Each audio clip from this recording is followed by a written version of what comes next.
from the Nehru and Himalayan Institute of Mountaineering and wilderness first responder from NOLS. He shares his learnings and love for the planet and animals and kids. He's recently summited Mount Frey, which is an 8,000-meter peak in Sikkim. Uh, I and personally, I don't know Kunal too well. I've known him over the last few days, but uh, what has come out of those conversations is his love for the planet and for people, and he's such a passionate person. And just talking to him for the last few days, I felt so inspired uh, to want to go back on hikes and want to explore things that I'm passionate about in my heart. So we're very happy to have you here, Kunal. Thank you for joining us today. So, a few ground rules as we go forward. We'd request all of you to keep your microphones on mute, and if you can turn on your videos, that would be fantastic because we'd like to see some videos. In the Zoom world, with the pandemic, uh, we're not able to meet each other physically, but we're able to meet each other through this amazing technology. So we'd request each one of you if you can turn on your cameras, if even if you're in bed, that's okay, and not combed your hair. We'd love to see each one of you. So I'd welcome Kunal on. Maybe we can move to the third slide. Nice to be here. Thanks, Jonathan, for the introduction. Yeah.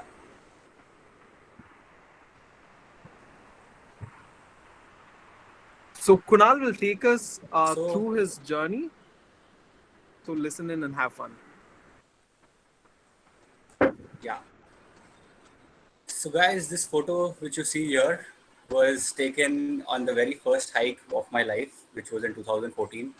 And after traveling for an hour every day to reach college repeatedly, I was really looking forward to exploring the outdoors. And basically, I was an engineering student, just looking to explore the world of outdoors and nature and adventures. And I didn't know where to start. Like, I was like, okay, I asked all my friends where to go, what to do, but none of them were like keen on exploring the outdoors. Most of them had some or the other excuse, and no one was really keen on like going for a hike. They were like, okay, why do you want to climb the mountain? So this was around Mumbai. There's a place called Sandan Valley, and it was the very first time I'd gone for a hike, for a day hike. Uh, Before that, I had never done any running, any hiking, nothing at all. So this was a very memorable hike for me. And what happened after this hike was incredible. So the next 3 days, I'm waking up at 5 o'clock in the morning, really pumped up, recharged, rejuvenated, and really looking forward to just like living life every day. Like really looking forward to getting things done. Like I was in the first year of college, and I'd never woken up for a 7 a.m. lecture. But after this hike, for the next 3 4 days, every day I was not just attending the lectures, but also like really actively participating. So this was like uh, a life changing moment for me, because what happened after this hike was uh, I signed up for a mountaineering course. Like I was just really, I'd never done a Himalayan trek before. I was just, this was the very first step, and I knew that okay, I'm going to go in the long run. Like I'll be exploring this further and doing it repeatedly. So this was the very first hike. I was wearing running shoes, uh, carrying a lot of plastic waste, a lot of like didn't know what to pack, where to go. Pretty much like didn't sleep all night. I was really tired, and but what was really fun was we saw a lot of wildlife, we saw waterfalls, and it was an experience which has stayed with me in my heart since then. Like it's been 7 years to this experience, but I still have very fond memories of it. So I'll take you through how the journey has been from there until now. Like it's been what 7 years now since this hike, and my life has taken different directions since this very first experience. Can we have the next slide? So this was a little later, like the hike was in September 2014, and this was around January, February when I went for my first ever run.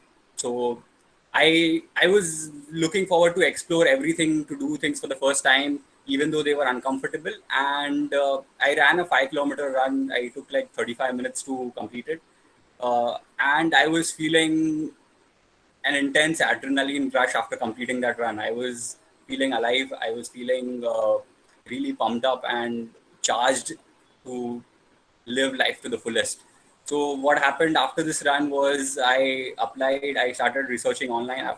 Immediately after this run, I went back home and I started searching for how to run a half marathon, and I started checking the process, what are the requirements, and uh, basically in the next coming week after this run, I signed up for a basic mountaineering course, a half marathon, and I was also looking forward to going a little higher up, like to do something very, very uncomfortable. So I also was researching on Google about how to go to Antarctica.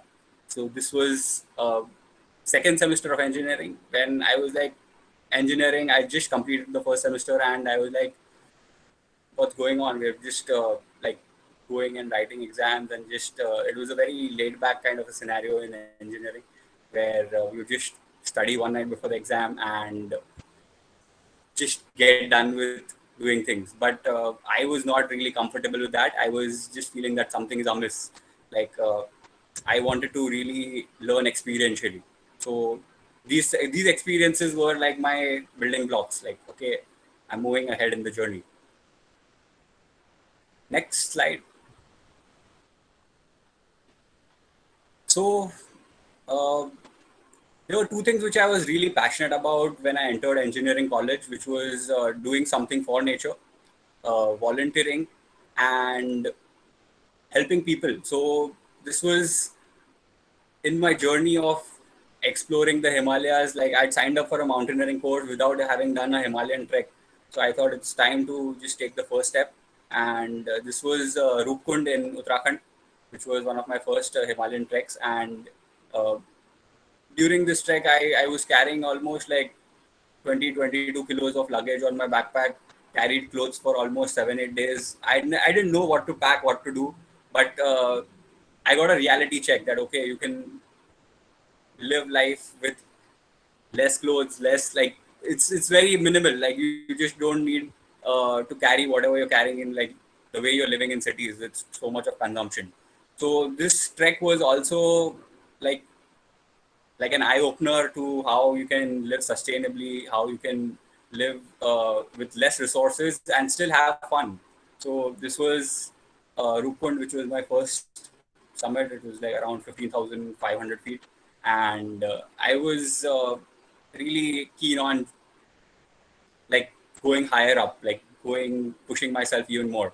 And this was just like within 1 year, like since the first hike and the first run, I was I'm also doing this long Himalayan trek and really looking forward to going further.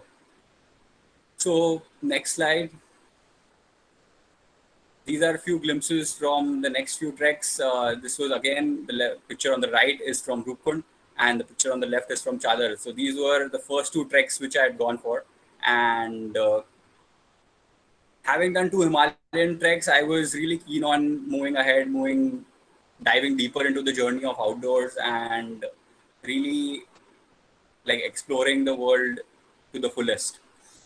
So Chadar was quite an intense experience. We had like temperatures up to minus 30, minus 35. And at the same time, I was surrounded by people who were not my age, who were all older than me. So I was making friends who were more experienced, more well traveled, I would say, and who had seen life a little more than me. Like I was 18 or 19, and most of the people I was traveling with were well in their 30s or 40s. So this was also breaking out of the comfort zone in the sense that you're not surrounded by the people of your age all the time. You're exploring and meeting people with different mindsets and different ideologies. So this was one step forward in the journey of the basic mountaineering course. And Uh, so I had waited 2 years. Like at these institutes, you don't get seats pretty easily. You have to wait quite long, like time. It's almost like 1.5 year of waiting. So having applied in 2015, I got the confirmation for 2016 September. But at the same time, I had received a mail confirmation from one of the first person who had gone to the North and South Poles in the 1980s.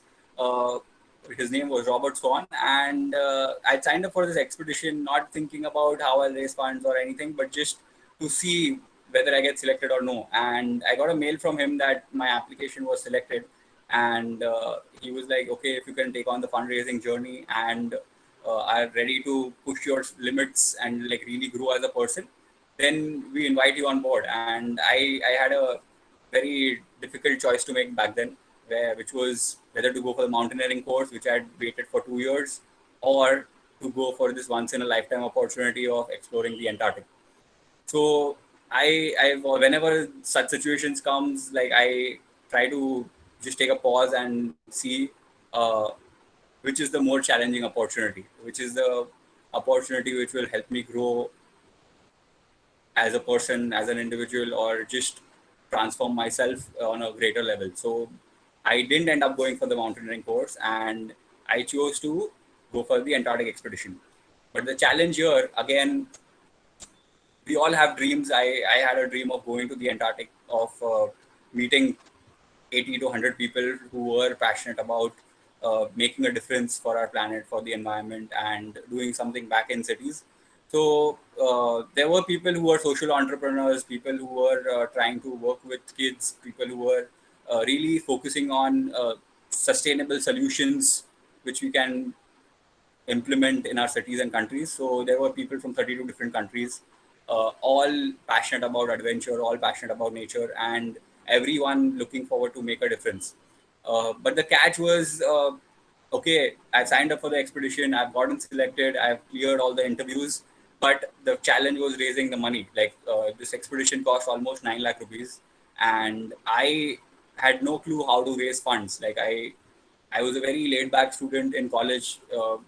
After like this dream was born in December 2014, when I was on the last bench, attending a boring lecture, not really enjoying how the environment, how the teaching was, and I was just doodling on my last, like scribbling on the paper of my last, like on the last page of my book, and I was like, okay, uh, what is the how can the environment, like my classroom, be better? How can the learning environment be more interactive or more enthusiastic?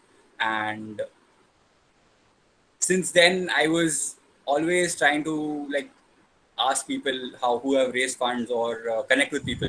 So I did a Google search on in 2014, where I searched about this program. I searched whoever has gone from India, and the next thing I did was I reached out to them on Facebook, email, Instagram, and LinkedIn. I sent them a short message with what I was looking for. That I would like their guidance in the journey, how they raise funds, how they reach there, all my questions. So few of them replied, few of them didn't. People were like, you can just check out the website and all the details are there, which I did. And whatever questions I had about the fundraising, about the program, about the whole entire experience, I would just keep on asking questions. Like I realized this one thing, that if you really want to discover something, like you can learn from people, you can learn by asking questions. Like even on your travels, even wherever you go. And I was just like, at the back of my mind, I was thinking that uh, people have climbed Everest, people have submitted the 14 8,000ers on our planet, people have been doing these crazy things, gone to the North and South Pole like our expedition leader. Then why can't we do it? Like what's the stopping factor? And at that moment I realized that, okay, apart from the excuses which we give ourselves, like our parents won't allow us, or maybe it's not possible, or the how will we get the money, these are all excuses which come to our mind before signing up for any big thing, or a big, like big expedition, or big uh, say commitment. So I was overcoming these small challenges, and I realized the major challenge would be to raise funds. How do I do that? So I asked a few alumni who had been on these programs about how they went about. So they told me that they had pitched to corporates for sponsorship, for to government for sponsorship, to their schools and colleges for sponsorship, and a lot of them had like run crowdfunding campaigns, which is asking your friends and family and people like just like you and me to support such visions.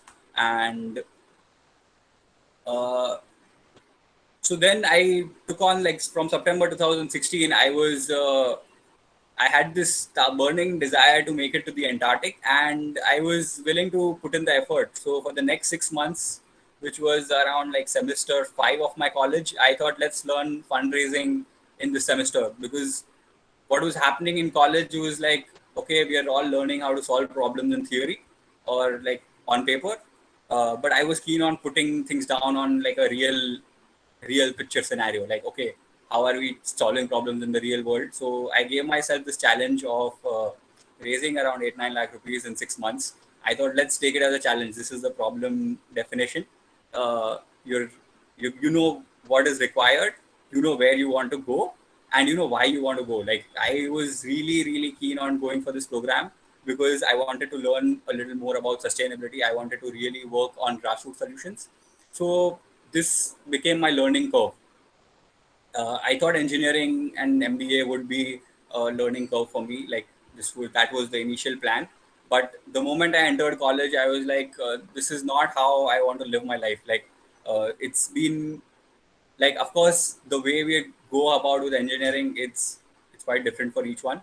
And I was seeing that my health, like in engineering, I was just waking up anytime, sleeping anytime, and it wasn't a very disciplined approach to the way of life.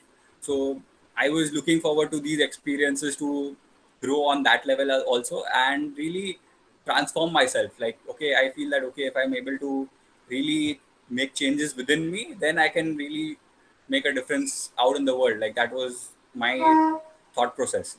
And so how did I raise funds? Like, the next 6 months, I was shooting in the dark, writing mails to companies, I created a crowdfunding campaign where I was speaking on camera. I had a 3-minute video shot about my journey of volunteering with different NGOs, with startups, and with organizations, and just my journey of the outdoors, like until the Chadar trek, whatever I'd done, what I was looking forward to do, and how this experience can help me make a difference back in the city, back in, like, for the environment. So the next 6 months, like, this desire was like, okay, you learn fundraising as a skill, you learn how to approach people, corporates, schools, colleges, just an individual. Like, even if you're speaking to someone on the train, uh, how would you share the story that, okay, this is the plan, this is where we are going, and try to see how, like, if they trust you, if they are willing to support you. And I was surprised that after creating the crowdfunding campaign, a lot of friends and family, they really started chipping in, like as much as like 100 $200 or like 300 $500, but they were like really putting in whatever they could to help me go for this expedition. And it was like, within the first month, I almost raised around 40,000 rupees on the campaign.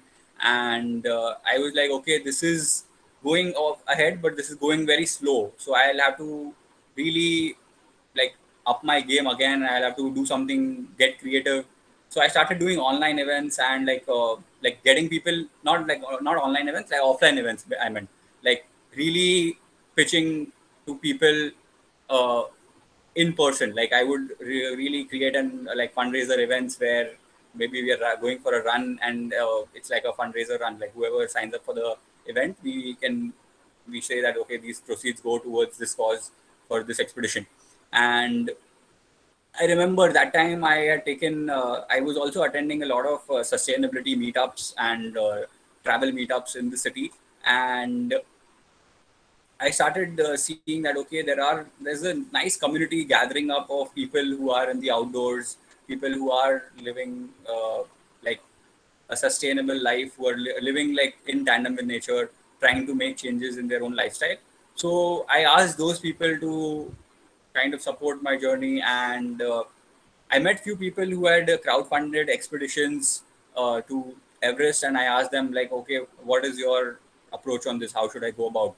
So I was just taking advice from people, trying it out and putting it out there. Like it was okay. I thought about an event. I want to share this event with people, share a few uh, like experiences with people. I would organize an event. I would ask them to sign up, and people would show up. Like a lot of them were like free events in the beginning, but then I started seeing that okay, I can keep these events as ticketed events as well, and I'm making it clear that okay, whatever money we raise through this, we are channelizing it towards this expedition.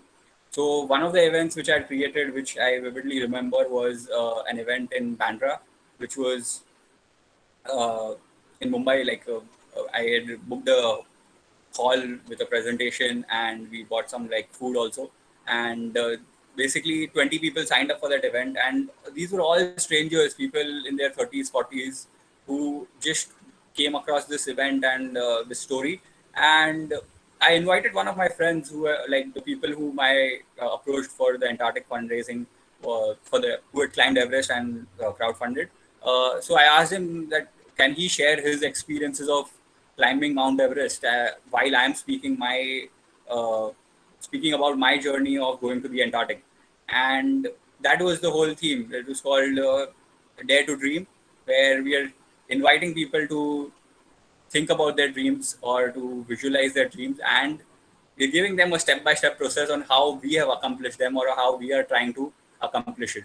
So he shared about his journey. He had raised around 35 lakh rupees uh, three times, and I was looking forward to raise like 8 lakh rupees in the next 6 months. And basically, I didn't raise any money through that event, but what happened after that event was very surprising for me, because all the 20 people who had heard the event, they pitched in some or the other amount, and the amount which I raised, like for doing all the event, like I put in a lot of effort. I sold like 20 tickets to people who would sign up, and basically the cost was zero. Like I didn't make a single penny out of that event, but people believed in what I was doing. People were willing to support me, and at the end of the event, they asked me for my bank account details, and they vision like together as the 20 people, like the amount came to 50,000 rupees. And I was like, wow! In 2 hours, if I can share my story, see what is like really share authentically, build trust, uh, then people are supporting me. Then so that was the whole idea, that okay, I am actually really keen on making things happen, and people are aligning to the vision as well. People are supporting me. People are saying that okay, if you're passionate about any cause, if you need help with any resources, we can help you. So people would, or it became like, it just didn't become my dream, it was like a collective dream of people who were supporting me as well. So people, it was like you're sharing with people solutions, and people are supporting you. So that was the fundraising journey. But still, like crowdfunding didn't really make me the money. I was pitching again and again to corporate companies, writing big mails. I realized the value of like time. You're asking people for two important things when you're fundraising, which is their time and money, which people don't have in abundance. So you have to be very crisp and clear about what you're communicating, how you're communicating, and also be trustworthy and like really share authentically. Don't try to like hide facts or figures. I believe in 100% transparency whenever I'm sharing about, talking about money or like any other resource, because I feel that's when real trust builds, and that's when people feel that you're authentic, and they'll be willing to support you. So that was the journey. And basically in those 6 months, I failed so many times. I was like with corporate companies, I had reached out to almost like 200, 300 companies, written them mails, tried to like meet the marketing heads in person.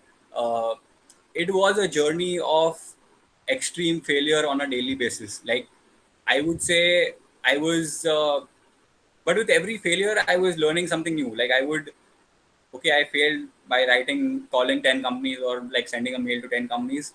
I would try something new the next time.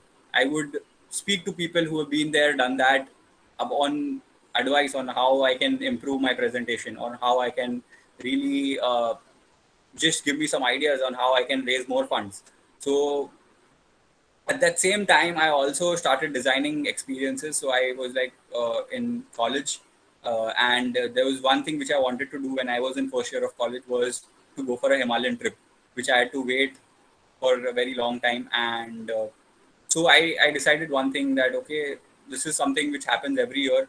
People come back to engineering after 2 years of preparation for JE, and they're really frustrated, looking for a break. But not everyone has that opportunity to go for it. So, but if you really put in a plan, put in design and experiences,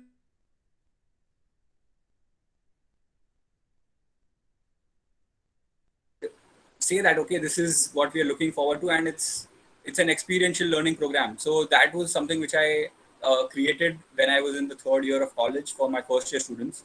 And I felt that okay, this is value based learning, and this is also really,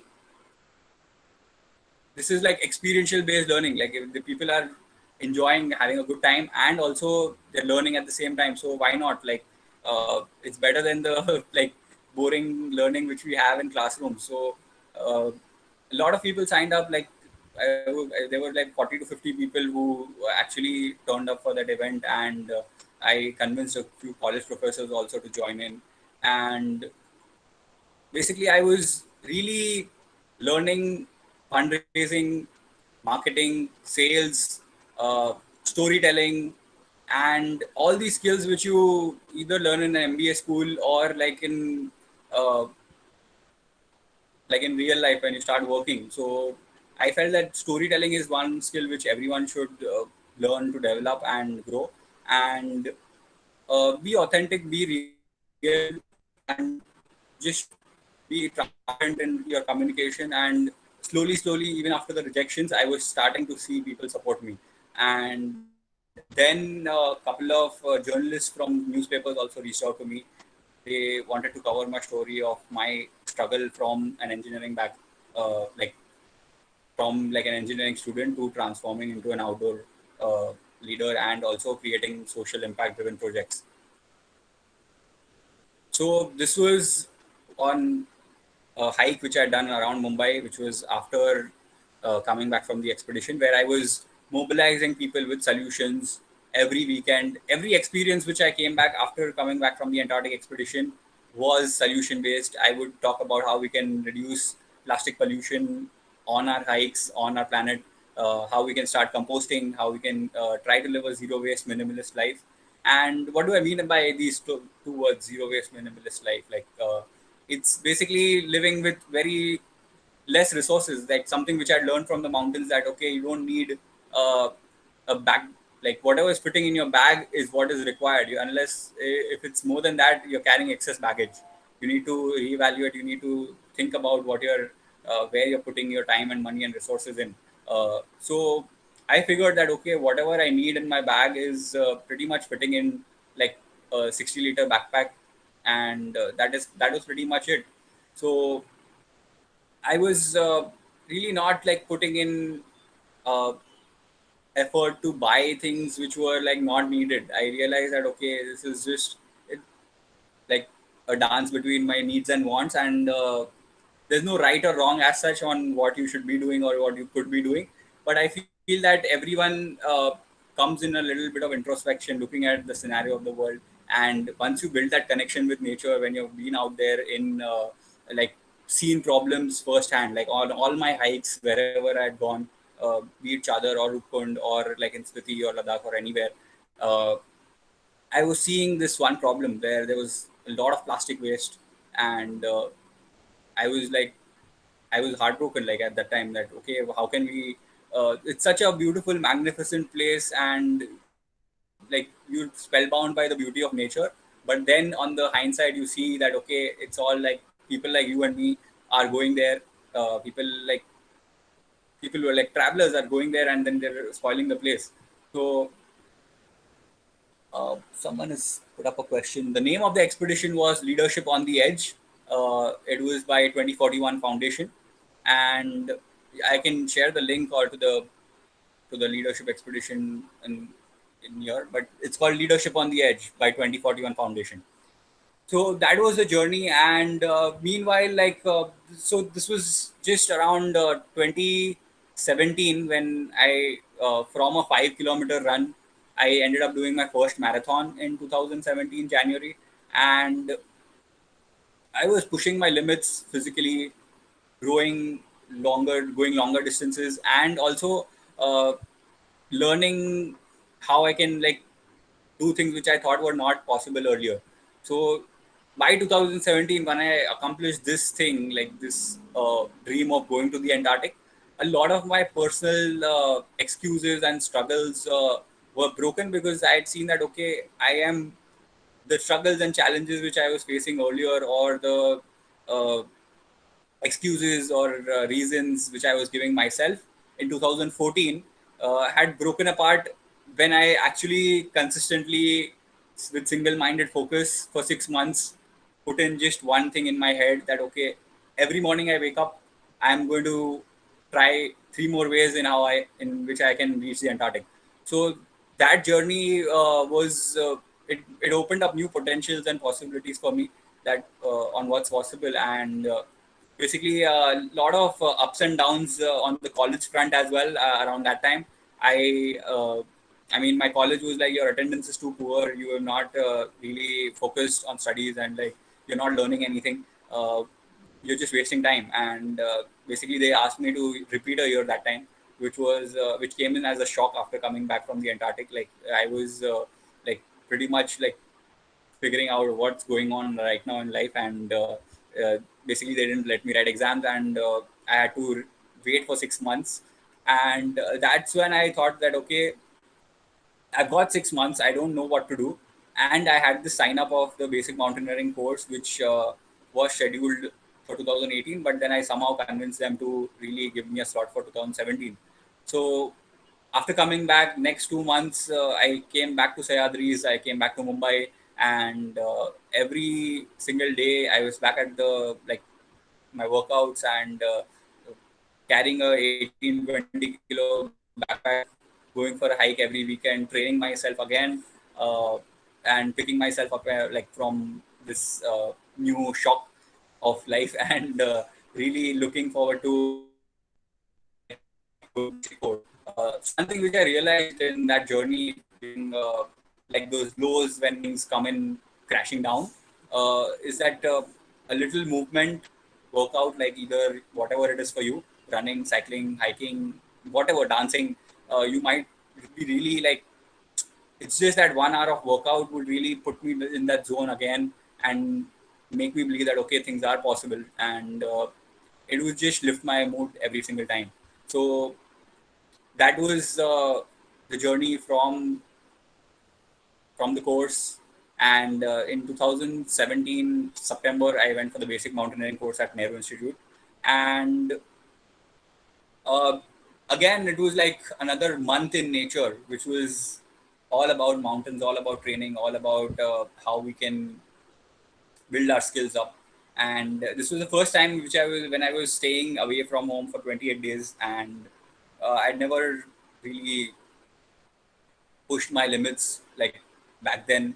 It was like quite uncomfortable for me because I'm like really carrying like 18 20 kilos, walking up till 14,000 feet. And it was a good exposure, I would say. It was like uh, I got certified from NIM, and basically I felt that okay, I've got a piece of paper which college gives us, which certifies us that okay, you are eligible to do these things. And I felt that okay, this college or this institute is also giving me a piece of paper, though it is not a degree, but it's like a certificate, which certifies me to do something like in life. Like I thought that my engineering degree would be like useless. I mean, I if I had become an engineer, I would have been like just an engineer on paper. I wouldn't have been able to like really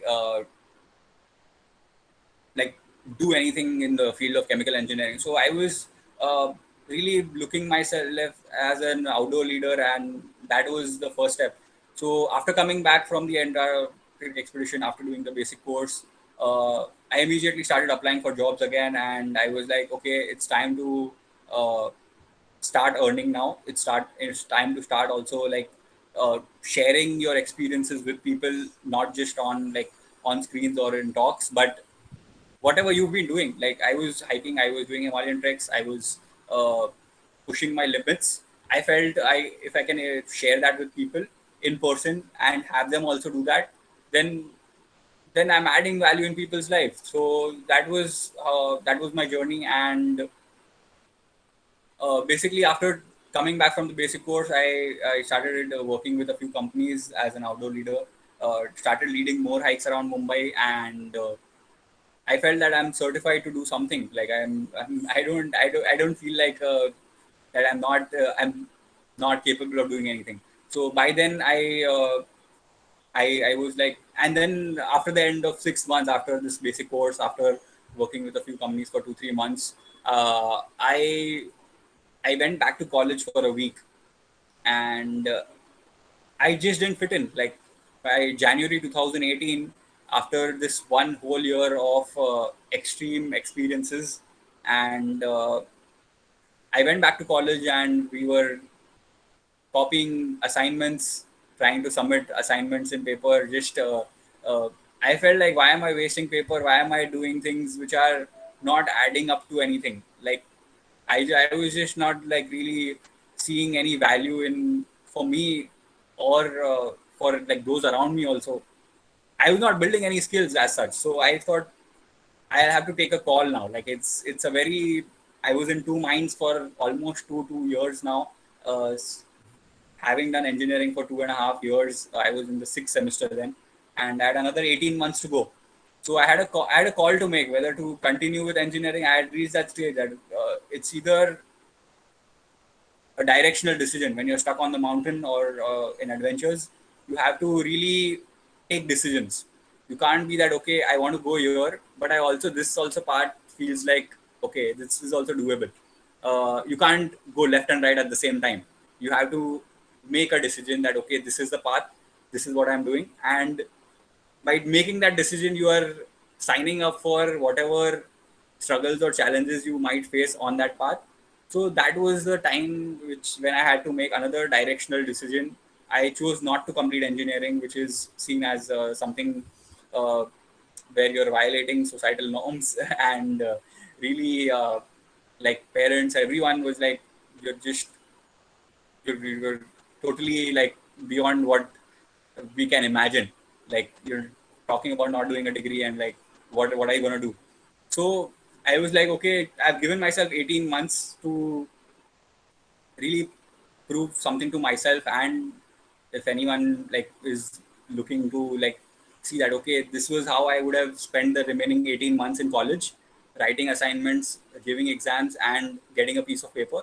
But I thought, how can I write a different story back then? So in the upcoming 18 months, I thought, let's start a different story. Uh, let's put up new challenges. So back then I had designed a campaign. So I had with the volunteers, with the NGOs with which I was volunteering before going for the Antarctic expedition, I reached out to them again. I told them I want to raise funds for their causes and really create social impact in villages in India. So we ended up doing tree plantation drives. I also ended up distributing around 20,000 footwear to a village in India, where it was connecting with corporates, connecting with schools and colleges, and implementing solutions. It was not just ideas or thoughts on paper or solving problems on paper, but really going out there and making a difference. So I gotten a corporate like Mahindra on board to join me for a cleanup drives. And every drive, like since then, I almost have taken around 2,000 people for hikes and outdoor experiences in nature.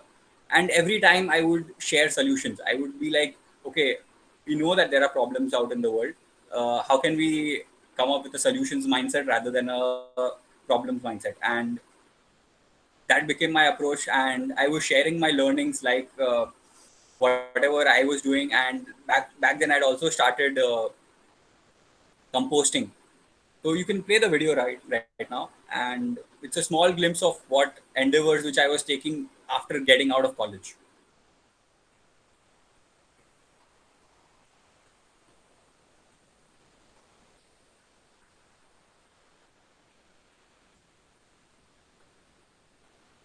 There's no sound as such.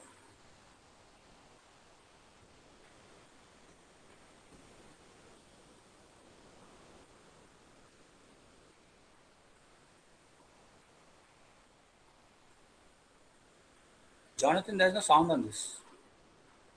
Yeah, I'm just checking.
Kunal, you can just go ahead.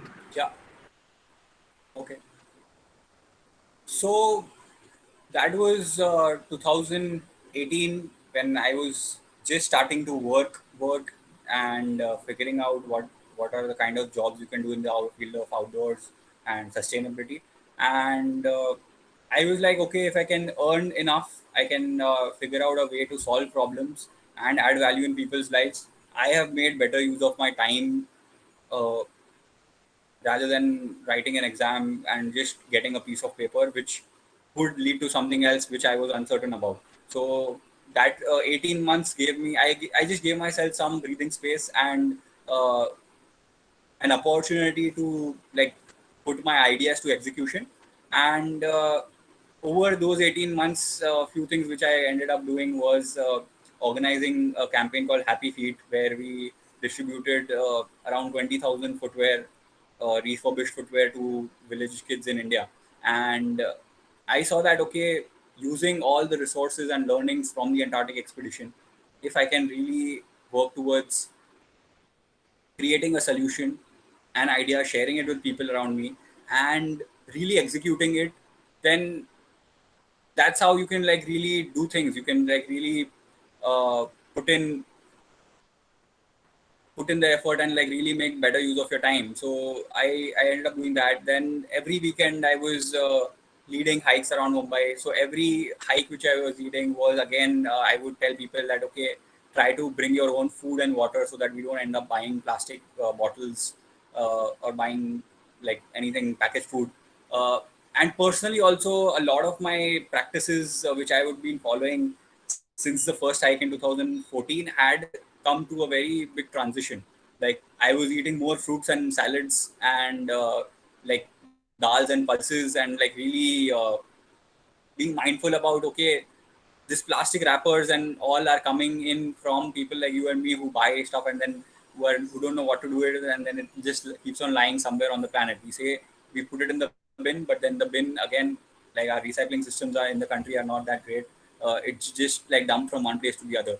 So it's just like lying somewhere on our planet. And a few like striking moments were when I was seeing plastic being burnt in nature, plastic being like really like animals were eating plastic on my hikes, and I was like, okay, this is something which I can't like really. It's not like something which it was hurting me, and I was like, okay, this is how can we come up with solutions? So one of the things which I focused on was eco bricks. Every individual who was coming with me for hiking, or whom I had an opportunity to share with, I would ask them to reflect on what amount of waste they are creating as an individual, because it's a systems problem, but it starts with individual. Like, it starts with each one becoming more aware of our own consumption patterns, and like our own ways of buying and like living.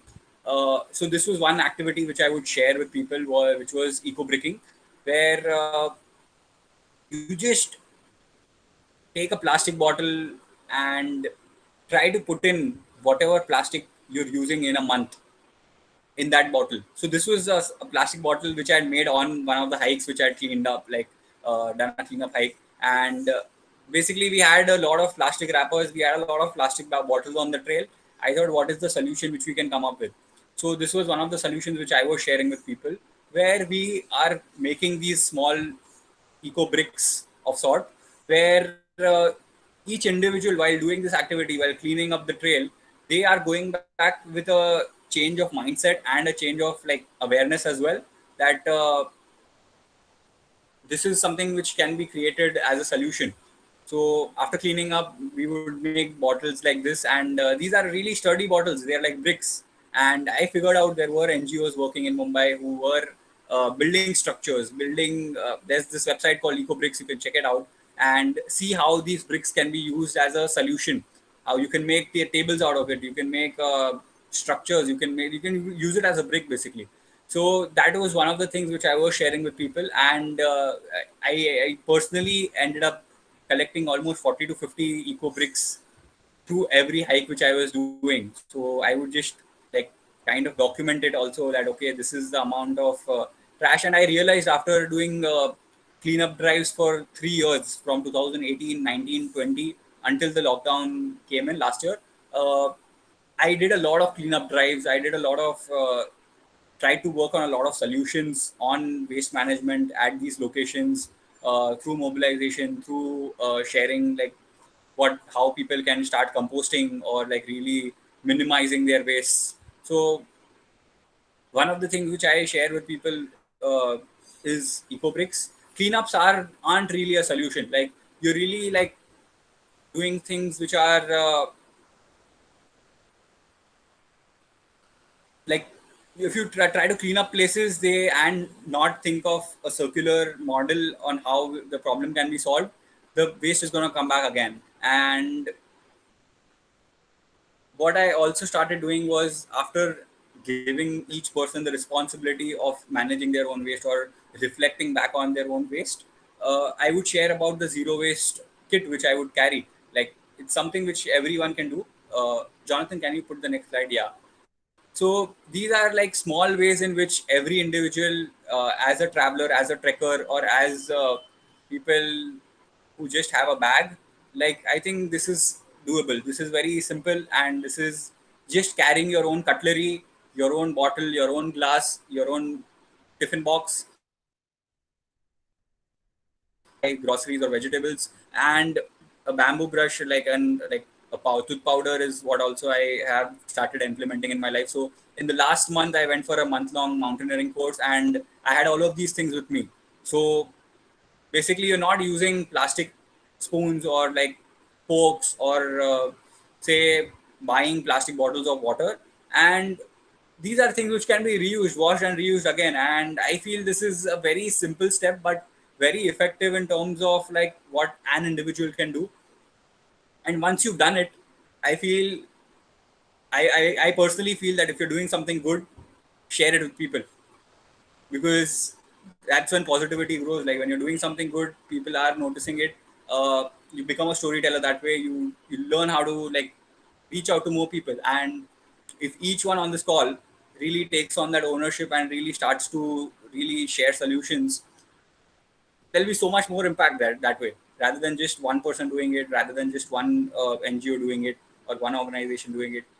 I was really keen on like really working with organizations. Just get a school on board, just get a college on board, start working. So these are few ways in which you can reflect on as an individual on how you are not getting waste in your life, and even if you're getting, then you start eco bricking and reflecting on how that can be avoided.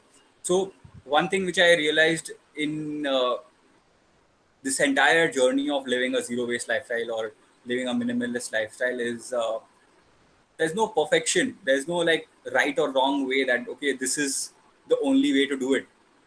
Everyone has their own struggles and ways of looking at things, and I feel like the moment you start taking one step forward, you'll know, you'll see the progress, you'll feel the progress, and you'll see that okay, there can be more steps taken forward. And that's what I did. Like that's been my journey. And one more thing which I want to make it very, very clear was cleanup drives. After doing so many of them for the last 3-4 years, I feel are not the effective solution. What we can work towards is sensitizing the locals, work on sustainable business generation for them. Because just giving you an example, like if you tell people not to sell Maggie, which is again like creating plastics on the mountain, how are they going to earn their livelihood? So the better solutions mindset, which I feel is instead of Maggie, they come up with their local meals. Like say if they have the locals have a thali or something which they prepare on their own, which doesn't require any packaged uh, item. Something like poha, which is given on a trek or which is grown by the farmers, by the local families where we lead hikes. I think that is a much better solution rather than telling them not to give something, because then you're like asking people to like you're just stealing their livelihood, which is not ethical, I feel, and which is not a solution which people are going to do. So having sustainable livelihood for our local families wherever we're leading operations or treks or anything, I think that is one of the solutions which we can focus on. And also sensitizing, like like I shared, I mean, every time you're sharing with someone on what the solution is, you are uh, you are becoming a better storyteller and you're becoming an advocate for positive change. So that's the way to go. Start somewhere, start small, but just keep on doing it. So we can have a Q&A. It's almost been an hour since I've been speaking. If you have any particular questions, you can just shoot them up in the last 10-15 minutes, whatever we have. Perfect, Kunal. Thank you so much for taking us through your life in 40 minutes. I'm sure it didn't feel long at all for us, but very exciting to listen to your story. I just jotted down a few points. You guys can feel free to ask questions. Maybe you can think of the question and ask it right after this. We'll There open were it up for that. a few in the comments section as well. Yeah, we'll get to them. So few things, few pointers Yeah. which I thought were super interesting to note. One was dreams that dawn on you in the last bench. I think some comments and some points that Kunal had spoken about were so profound. And another thing he had mentioned was learning from people of all kinds of age groups, how important that was and how he had learned about that. And another question he had asked himself was, what can't I do? What's stopping me? Another one was discipline, and how can I make a difference by making a change in my discipline? And other few things he had, which Kunal had mentioned, was the art of storytelling, which he had learned. And another very profound statement he had made was, whatever you keep in your bag is what you need. I mean, it's very, very profound. And the other things I think he had mentioned was building your confidence, teaching you to be decisive, and being mindful of what you consume. Those were the key takeaways that I had seen. Thank you so much, Kunal.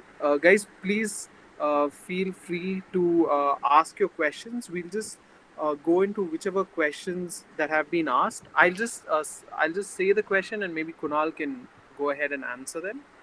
So Sounds good. one of the questions was, as you mentioned, even I find plastic dumped in places with natural beauty. Can you tell me what can be done about it? Harsh asked this question.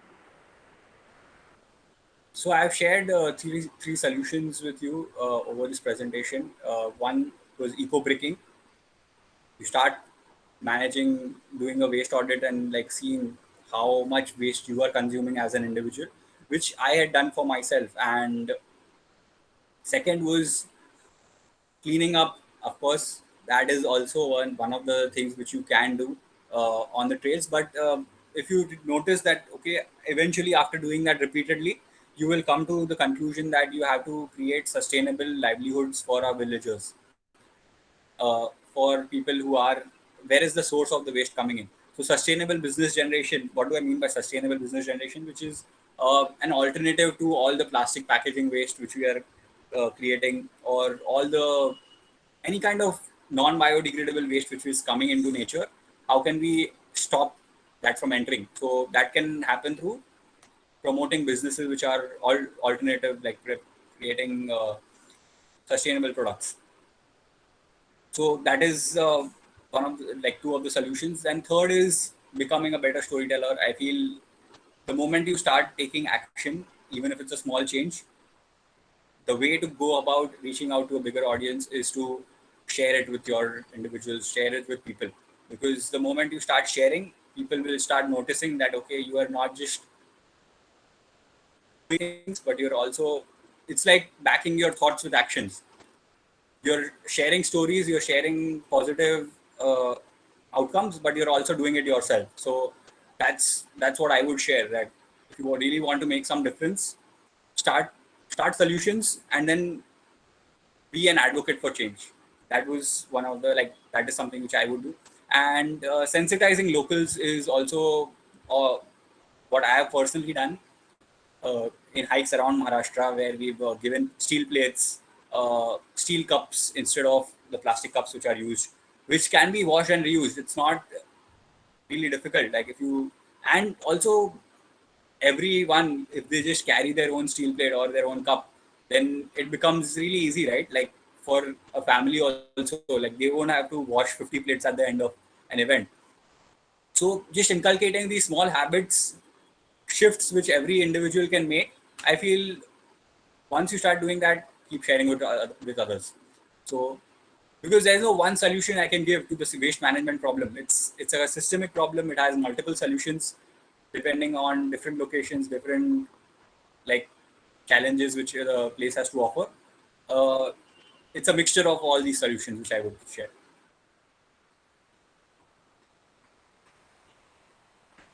Thank you, Kunal. The next question is, if I'm a beginner, what gear do I need to have? Shreya and Ritvik have asked this question. So, in terms of gear, I like to do this head to toe approach, which I do before packing my bag, or before like going for any expedition. Start from your head. So you're going for a cold, say a winter trek or like any trek, it's going to be cold. You need to keep your hair covered. So you need a balaclava or a head cap. You'll need a head torch. Then comes down to your eyes. You'll need glasses, maybe a neck, something like a balaclava, which is coming covering your neck. Then come down to your lower body layers. So thermals are the first layer would be thermals. Second would be a fleece. The final layer would be a waterproof, isolated, like, jacket. And then come down to your hands. Like, that's the approach which I take when planning an expedition, or like packing for an expedition or any trek. Go from head to toe, and you'll come to know what all is required. And I think Decathlon has a pretty expansive uh, product range which they can help you with out with. And for anything else, in terms of queries and questions with related to treks, I personally rely on the IndiaX website. They're doing a fabulous job with content creation. They have a lot of good advice on what to pack, where to pack, what not to pack, how to take care of the items which you bought. So I think these resources are handy. Thank you, Kunal. The next question is, what's the scope of mountaineering in India? If I'm a beginner, how can I start a career in the outdoors? So there are multiple options for you as a person in the outdoors. It depends on what you really like doing. Few of them which I can list out right now, which people are working towards, is either so the very first thing is that before leading people or before sharing with people what solutions you are, you have to really do things yourself. Like you'll have to go for Himalayan treks, you'll have to go for whatever adventures you want to share with people in the outdoors. You'll have to first try it on yourself, and once you've done that, you can share that with people after getting these certifications, like I shared. So I didn't take people for hikes until I got my basic mountaineering course done, until I really got the skills of trip leading, or got the skills of like managing difficulties, because it's not an easy thing. You will have to uh, people think it's like a rosy have a rosy picture on the world of outdoors, that okay, we are always out in the mountains, but it comes with a big sense of responsibility. You are responsible for the safety of 20 people, or like how many other people you're hiking with. And the second responsibility is also the locals. It comes with, like, you're caring for locals, they're caring for you. It works both ways. So I would say start with volunteering or interning at organizations like India Hikes or any other outdoor organizations which you come across which are working in the same field. That's how I did. I worked as a volunteer, I went as an intern, then I was employed as an operations manager, then I got down to the level where I started leading trips myself. So I would say get enough experience, put in at least 6 months to 2 years of experience in building yourself up to the level where you can build a career. And in terms of scope of mountaineering, uh, I feel there is tremendous scope. Like we have the Indian Himalayas, we are home to some like 400, 500, 6,000 or 7,000 peaks in India, which are unexplored, not climbed yet. And basically we have the best which our planet has to offer in terms of mountains. Like 14 of the 8 like 8,000 meter peaks are in India, are in like the Indian Himalayas in Pakistan and Nepal. And so I feel like there's tremendous scope in terms of mountaineering as a career. It's up to you how you want to go about with it. Few other career opportunities which I see upcoming in the field of outdoors is content creation. People are becoming photographers, writers, bloggers. That is one of the careers which people are. Otherwise, there are many trekking and hiking organizations which have sprout up like in the last 5 years. So it's down to you what path you want to take. I've listed down a few: content creation, becoming a travel organizer, uh, writing blogs, or like sharing stories, or having an outdoor store like Decathlon. It's there's tremendous potential. Like once you start exploring the space, there's so many opportunities. Thanks, Kunal. A question from our Facebook Live viewers is, what is one thing that the mountains have taught you? Um, it has been a journey inwards, I would say. So I would say that mountains have brought back to me, like to myself. Like I realized that okay, every one of us are caring, are loving, are peaceful, are joyous in by our true nature. So the mountains have just kind of removed all the things which were making me away from that. Like I have seen that whenever I have been on the mountain, people are happy, people are joyous, people are peaceful, people are calm, and there's a sense of love and bonding in each other, in the locals, in the trekkers, in everyone. So I feel that it's been a journey of spiritual growth which the mountains have really like made me into. Like that is one of the biggest learnings, I would say, that okay, I've grown uh, to become a better version of me. And I think there's no stopping. Like there's always a more challenging mountain to climb because there's just so many of them. And that's what mountains do. Yeah, it'll throw you off like the excuses and reasons and justifications and whatever you give, and put you down to who you actually are, which is pure loving light. So I would say that's the biggest learning for me. And yeah, that's every time, like, I realize that okay, I'm giving excuses. I realize that this is not me, this is me giving excuses. So that awareness has come from mountains. Amazing.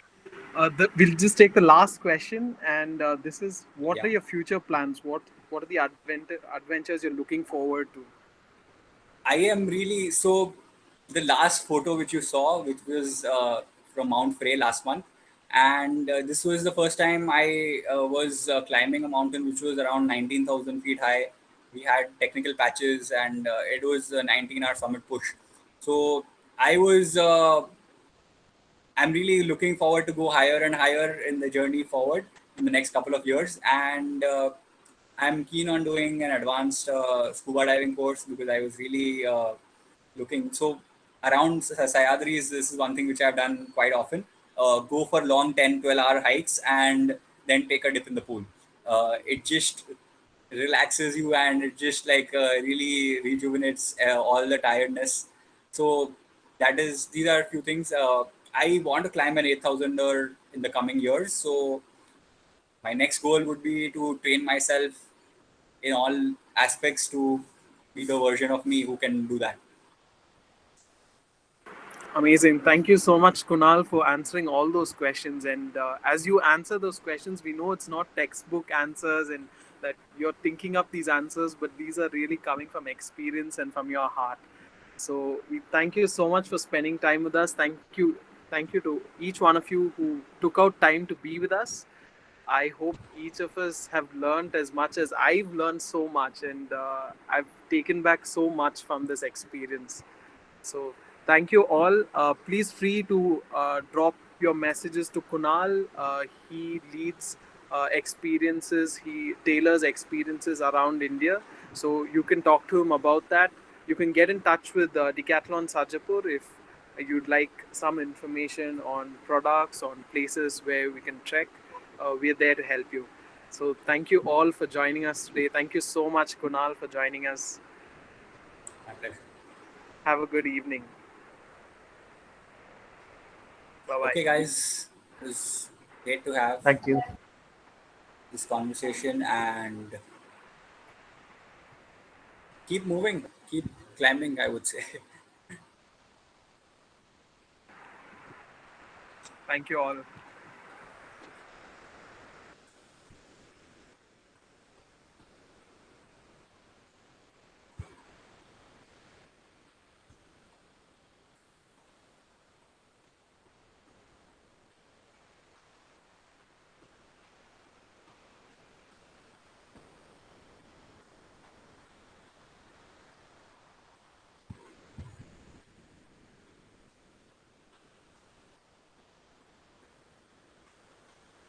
John, can you please stay for a while?